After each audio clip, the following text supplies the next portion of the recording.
Hi, this is Remembering the Past, the show where we talk about people who've died recently who've had a profound effect on our history, our society, or our culture. And in our ongoing series on Medal of Honor winners, tonight we want to honor Master Sergeant Richard A. Pittman, who died recently at the age of 71. Master Sergeant Pittman was awarded his Medal of Honor for his actions in Vietnam as a Lance Corporal and was awarded the medal by President Lyndon Johnson on May 14, 1968. His award was presented at the Pentagon, along with that of three others, at the dedication of the new Hall of Heroes. The Hall of Heroes was dedicated on a sunny spring day, May 1968. Today we confer the Medal of Honor on four more gallant Americans. This is the first time that four men from each of the military services have been so honored together. Charles E. Hagemaster, James E. Williams, Gerald O. Young, Richard A. Pittman. They will place their names now in a new Hall of Heroes, created here in the Pentagon as a memorial to all who have earned their country's highest award for courage in combat. Sergeant Pittman quickly exchanged his rifle for a machine gun and several belts of ammunition, left the relative safety of his position, and unhesitatingly rushed forward to aid his comrades. Richard Pittman was from Stockton, California. He graduated high school in 1963, and inspired by the words of John Kennedy, he enlisted in the Marines. Because he was blind in one eye, this meant cheating on his eye test, as he explains here. Well, there must have been a story here about this moment when you came to this second eye test. Tell us about that. Actually, it was about the fourth or fifth. So I went and took my physical, passed the written, and every other part of the physical, and the final test in those days before you went into the enlistment room was to take an eye test. So I don't remember if he was a civilian or military examiner, but he told me to cover my right eye and read the chart. So I covered my right eye like this with my right hand, and they gave you a little paper towel you had to cover your eye with, and read the chart, and he said, okay, very good, now cover the other eye and read the chart. And so I changed hands with a napkin and covered my right eye with my left hand.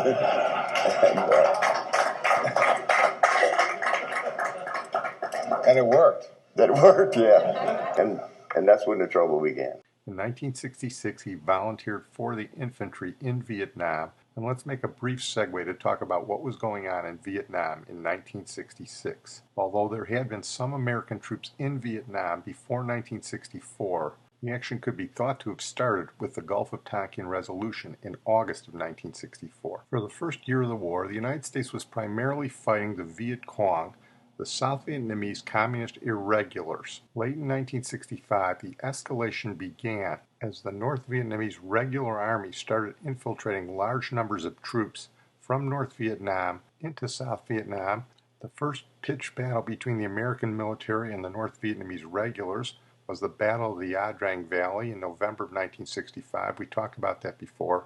So 1966 became the first real war of escalation between the United States and North Vietnam. As North Vietnam, under the leadership of Von Nguyen Giap, whose podcast we've done, began sending large numbers of troops through the demilitarized zone into South Vietnam, the United States countered. The military draft in the United States stepped up, and we began sending large numbers of troops throughout South Vietnam, including to the demilitarized zone, where we began to do reconnaissance on the state of North Vietnamese escalation. It was here, just south of the demilitarized zone, that Lance Corporal Pittman performed his heroism that led to the Medal of Honor. Here, from the Medal of Honor oral histories, is the story of Lance Corporal Richard A. Pittman. I was born and raised right here in Stockton, and I'm blind in my right eye. And I don't know if I ever knew that I was blind in my right, because I did everything I wanted to do. My mother never told me I couldn't play. I played baseball, basketball, football, everything.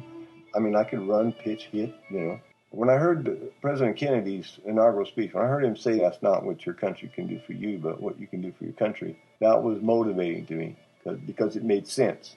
So when I graduated in '63, that's why I tried to join the service, because I was doing something for my country. When partial blindness disqualified him from regular service, Richard Pittman joined the Marine Corps Reserves, determined to serve on active duty. After volunteering for a tour in Vietnam in 1966, he passed up a coveted engineering position, electing to become an infantryman on the front lines instead. On July 24, 1966, Pittman and his platoon were conducting search and destroy operations just outside the demilitarized zone. We were to be part of a blocking force. The intelligence said that there were 8 battalions of North Vietnamese regulars coming down, crossing the DMZ in this area. And for the first time, the North Vietnamese were coming down in force. We weren't supposed to directly engage the enemy at that time. We were supposed to get in positions and move the enemy into a contact position. Partway through that, they decided that our company would go to set up a radio relay for the other units, and that's when we got into trouble. That morning, we were supposed to move up this hill to establish the radio relay point, and we were just moving up a trail. And I was the last one in the column. I was what they call tail end Charlie for my squad. My squad leader and I saw movement at one time to our right. We saw a North Vietnamese moving across a clearing. We reported it, but, we kept moving. And then a while after that, we were ambushed. Things happened so fast that we got ambushed. And what Marines do what they do. They charge to the front.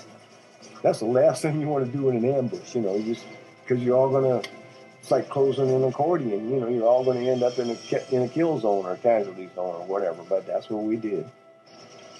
Ordered to wait just short of the fighting, Sergeant Pittman held his position while the lead platoon engaged in heavy combat nearby. As the situation worsened, the young soldier decided to leave the relative safety of his position to assist his struggling comrades who were clearly in need. The Marines were actually calling for help and more firepower. I mean, I know the company line is you don't call for help, but let me tell you something. When Marines are shot, they want help. And firepower, believe it or not, I had the last functioning machine gun. So I was just trying to do what I've been trained to do. When I got to where I thought was the front of the unit, it was like the war had just stopped. I don't recall any conscious thing. I don't recall any noises. I don't recall anything. The lull in the fighting is that they were waiting to see if there was any more fire, if anybody was moving, or I don't know what. But they sent maybe a platoon up to find out what the hell's going on, and then it just boom, I'm there and they're there. We surprised each other. It was kind of like a tie, and I started shooting first. So. Nothing else to do. We're there, I'm there, they're there, and just started doing what we're supposed to do. Dodging mortar and small arms fire, Sergeant Pittman charged forward to reach the besieged troops.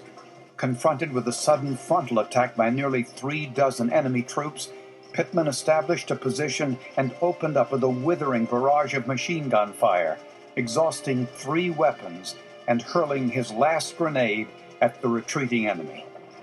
He then returned to assist his fallen comrades before finally rejoining his own platoon.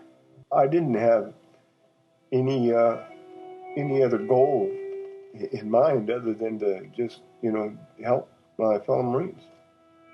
And in retrospect, fortunately, I was able to do that. It was several years later, a friend of mine called me and said, "Have you seen today's Leatherneck magazine, or this month's Leatherneck magazine?" I said, "No." He said, "Well, there's a letter to the editor that you should read." It was from one of our platoon sergeants who said that if it wasn't for Lance Corporal Pittman, he wouldn't be writing that letter. And so that made me feel a lot better. I just always wondered, I have a medal, but did it do any good? Especially after I saw the number of people who had been killed and wounded. I just always said, what was it worth? And then you find out that, This was worth a lot. A lot of people wouldn't be here. A lot of families wouldn't be here. It actually makes me feel like I did some good. From the Medal of Honor website, Lance Corporal Pittman's citation reads as follows. Richard A. Pittman, Lance Corporal, 1st Company, 3rd Battalion, near the Demilitarized Zone, Republic of Vietnam, 24 July 1966, Organization U.S. Marine Corps, 5th Marines, 1st Marine Division. For conspicuous gallantry and intrepidity at the risk of his life above and beyond the call of duty, while 1st Company was conducting an operation along the axis of a narrow jungle trail, the leading company elements suffered numerous casualties when they suddenly came under heavy fire from a well-concealed and numerically superior enemy force. Hearing the engaged Marines call for more firepower, Sergeant Pittman quickly exchanged his rifle for a machine gun and several belts of ammunition, left the relative safety of his platoon, and unhesitatingly rushed forward to aid his comrades. Taken under intense enemy small arms fire at point-blank range during his advance, he returned the fire, silencing the enemy position. As Sergeant Pittman continued to forge forward to aid members of the leading platoon, he again came under heavy fire from 2 automatic weapons, which he promptly destroyed. Learning that there were additional wounded Marines 50 yards further along the trail, he braved a withering hail of enemy mortar and small arms fire to continue onward. As he reached the position where the leading Marines had fallen, he was suddenly confronted with a bold frontal attack by 30 to 40 enemy. Totally disregarding his safety, he calmly established a position in the middle of the trail and raked the advancing enemy with devastating machine gun fire. His weapon rendered ineffective, he picked up an enemy submachine gun and, together with the pistol seized from a fallen comrade, continued his lethal fire until the enemy force had withdrawn. Having exhausted his ammunition except for a grenade which he hurled at the enemy, he then rejoined his platoon. Sergeant Pittman's daring initiative, bold fighting spirit, and selfless devotion to duty inflicted casualties, disrupted the enemy attack, and saved the lives of many of his wounded comrades. His personal valor, at grave risk to himself, reflects the highest credit upon himself, the Marine Corps, and the United States Naval Service. When I was a kid, I remember my uncles, my friends' parents, their dads, talking about World War II, but they never talked about the shooting part, the dying part. They talked about the good times they had, and they never said, "Listen, son, war is hell, and it's something you don't want to do." When we got in Vietnam, we were prepared as far as our knowledge or physical fitness, but I don't think we weren't prepared for the consequences of war. Once the blood started flowing, you definitely got it. This was no longer training. This was no longer anything. This was real. I mean, people were dying. And it changes your life from that time forward. I never knew how many were killed and wounded until I went to the Vietnam Memorial. When I saw a couple names that I knew, and they were in my squad, and then the day of the action, and then all the names that were right there together. Difficult. It was shocked. I've been shocked. Just because we were all buddies, we were all close. There was just a lot of casualties. Well, I'm going to close on that note. I want to thank my producer and IT genius, Sid Tepps. Sergeant Pittman, we thank you for your service and sacrifice. You have our undying gratitude. We cannot begin to repay the debt we owe you and others like you. Semper Fidelis. Up to that time, it was just a medal. It's just something that I was given. It's something that lets the average guy know that they can do too. We're just Joe Blow, so to speak. We're just the guy off the corner, the guy that sat on the bench during high school for, never got to start a game, or a guy that carried towels. I earned my medal. It wasn't given to me. I earned that. But that doesn't make me any better or any stronger or any more intelligent or anything than anybody else. I'm just a guy who has a medal. That's all I am.